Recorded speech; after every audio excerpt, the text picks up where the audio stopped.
மனிதர்களுக்கு முன்பாக நாம் நீதிமான்களாய் நடந்து கொள்வதை பார்க்கிலும் தேவனுக்கு முன்பாக நீதிமான்களாய் இருப்பதையே விரும்புவோமாக. நம்முடைய தேவனாகிய கர்த்தருக்கு ஸ்தோத்திரம். அப்போஸ்தலர் நடபடிகள் 23ஆம் அதிகாரம். பவுல் ஆலோசனை சங்கத்தாரை உற்று பார்த்து, சகோதரரே, இந்நாள் வரைக்கும் எல்லா விஷயங்களிலும் நான் நல்மனசாட்சியோடே தேவனுக்கு முன்பாக நடந்து வந்தேன் என்று சொன்னான். அப்பொழுது பிரதான ஆசாரியனாகிய அனனியா அவனுக்கு சமீபமாய் நின்றவர்களை நோக்கி, இவன் வாயில் அடியுங்கள் என்று கட்டளையிட்டான். அப்பொழுது பவுல் அவனை பார்த்து, வெள்ளையடிக்கப்பட்ட சுவரே, தேவன் உம்மை அடிப்பார். நியாய பிரமாணத்தின்படி என்னை நியாயம் விசாரிக்கிறவராய் உட்கார்ந்திருக்கிற நீர் நியாய பிரமாணத்துக்கு விரோதமாய் என்னை அடிக்க சொல்லலாமா என்றான்.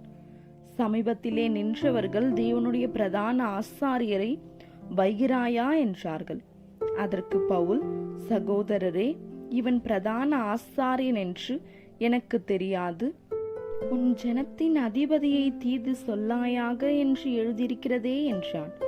பின்பு அவர்களில் சதுசேயர் ஒரு பங்கும் பரிசேயர் ஒரு பங்குமா இருக்கிறார்கள் என்று பவுல் அறிந்து, சகோதரரே, நான் பரிசேயனும் பரிசேயனுடைய மகனுமாயிருக்கிறேன். மரித்தோருடைய உயிர்த்தெழுதலை பற்றிய நம்பிக்கையை குறித்து நான் நியாயம் விசாரிக்கப்படுகிறேன் என்று ஆலோசனை சங்கத்திலே சத்தமிட்டு சொன்னான். அவன் இப்படி சொன்னபோது பரிசேயருக்கும் சதுசேயருக்கும் வாக்குவாதம் உண்டாயிற்று. கூட்டம் இரண்டாக பிரிந்தது.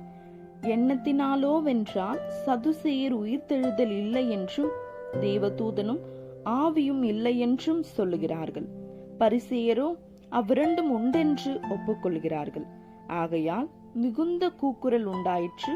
பரிசேயர் சமயத்தாரான வேத பாரகரில் சிலர் எழுந்து, இந்த மனுஷனிடத்தில் ஒரு பொல்லாங்கையும் காணும். ஒரு ஆவி அல்லது ஒரு தேவதூதன் இவனுடனே பேசினதுண்டானால் நாம் தேவனுடனே போர் செய்வது தகாதென்று வாதாடினார்கள். மிகுந்த கலகம் உண்டான போது பவுல் அவர்களால் பீருண்டு போவான் என்று சேனாதிபதி பயந்து போர் சேவகர் போய் அவனை அவர்கள் நடுவிலிருந்து இழுத்து கோட்டைக்கு கொண்டு போகும்படி கட்டளையிட்டான்.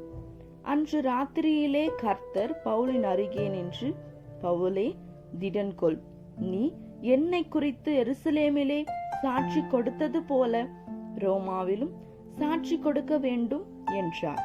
விடியற்காலம் ஆன போது யூதரில் சிலர் ஒருமித்து தாங்கள் பவுலை கொலை செய்யும் அளவும் புசிப்பதும் இல்லை குடிப்பதும் இல்லை என்று சபதம் பண்ணி கொண்டார்கள். இப்படி கட்டுப்பாடு பண்ணி கொண்டவர்கள் 40 பேருக்கு அதிகமாயிருந்தார்கள். அவர்கள் பிரதான ஆசாரியர்களிடத்திலும் மூப்பர்களிடத்திலும் போய், நாங்கள் பவுலை கொலை செய்யும் அளவும் ஒன்றும் புசிப்பதில்லை என்று உறுதியான சபதம் பண்ணி கொண்டோம். ஆனபடியினால் நீங்கள் ஆலோசனை சங்கத்தாரோடே கூட போய் அவனுடைய காரியத்தை அதிக திட்டமாய் விசாரிக்க மனதுள்ளவர்கள் போல சேனாதிபதிக்கு காண்பித்து, அவர் நாளைக்கு அவனை உங்களிடத்தில் கூட்டிக் கொண்டு வரும்படி அவரிடத்தில் கேட்பீர்களாக.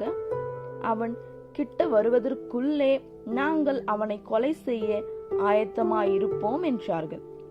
இந்த சற்பனையை பவுலினுடைய சகோதரியின் குமாரன் கேள்விப்பட்டு கோட்டைக்குள்ளே போய் பவுலுக்கு அறிவித்தான்.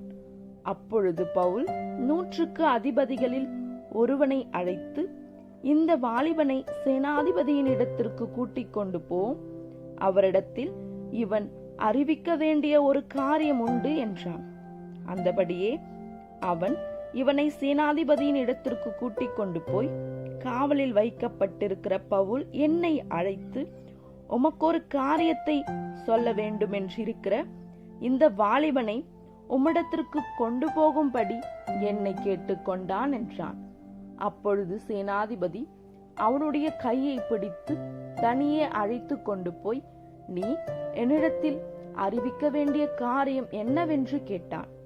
அதற்கு அவன், யூதர்கள் பவுலின் காரியத்தை அதிக திட்டமாய் விசாரிக்க மனதுள்ளவர்கள் போல நீர் நாளைக்கு அவனை ஆலோசனை சங்கத்தாரிடத்தில் கொண்டு வரும்படி உம்மை வேண்டிக் கொள்ள உடன்பட்டிருக்கிறார்கள். நீர் அவர்களுக்கு சம்மதிக்க வேண்டாம். அவர்களில் 40 பேருக்கு அதிகமானவர்கள் அவனை கொலை செய்யும் அளவும் தாங்கள் புசிப்பதும் இல்லை குடிப்பதும் இல்லை என்று சபதம் பண்ணிக்கொண்டு அவனுக்கு பதிவிருந்து உம்முடைய உத்தரவுக்காக இப்பொழுது காத்து கொண்டு ஆயத்தமாயிருக்கிறார்கள் என்றான். அப்பொழுது சேனாதிபதி, நீ இவைகளை எனக்கு அறிவித்ததாக ஒருவனுக்கும் சொல்லாதே என்று கட்டளையிட்டு வாலிபனை அனுப்பிவிட்டான். பின்பு அவன் 100க்கு அதிபதிகளில் 2 பேரை அழைத்து செசரியா பட்டணத்திற்கு போகும்படி 200 காலாட்களையும் 70 குதிரை வீரரையும் 200 ஈட்டிக்காரரையும் ராத்திரியில் 3ஆம் மணி வேளையிலே ஆயத்தம் பண்ணுங்கள் என்றும், பவுலை ஏற்றி தேசாதிபதியாகிய பெலிக்ஸினிடத்திற்கு பத்திரமாய் கொண்டு போகும்படிக்கு குதிரைகளை ஆயத்தப்படுத்துங்கள் என்றும் சொன்னதுமன்றி ஒரு நிருபத்தையும் எழுதினான்.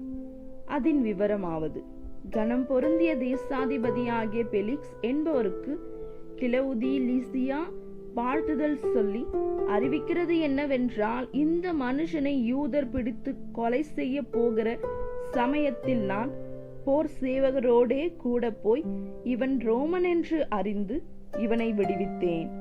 அவர்கள் இவன் மேல் சாட்டின குற்றத்தை நான் அறிய வேண்டும் என்று இவனை அவர்கள் ஆலோசனை சங்கத்துக்கு முன் கொண்டு போனேன். இவன் அவர்களுடைய வேதத்திற்கு அடுத்த விஷயங்களை குறித்து குற்றஞ்சாட்டப்பட்டவன் என்று விளங்கினதே அல்லாமல் மரணத்துக்காவது விலங்குக்காவது ஏற்ற குற்றம் யாதொன்றும் இவனிடத்தில் இல்லை என்று கண்டறிந்தேன்.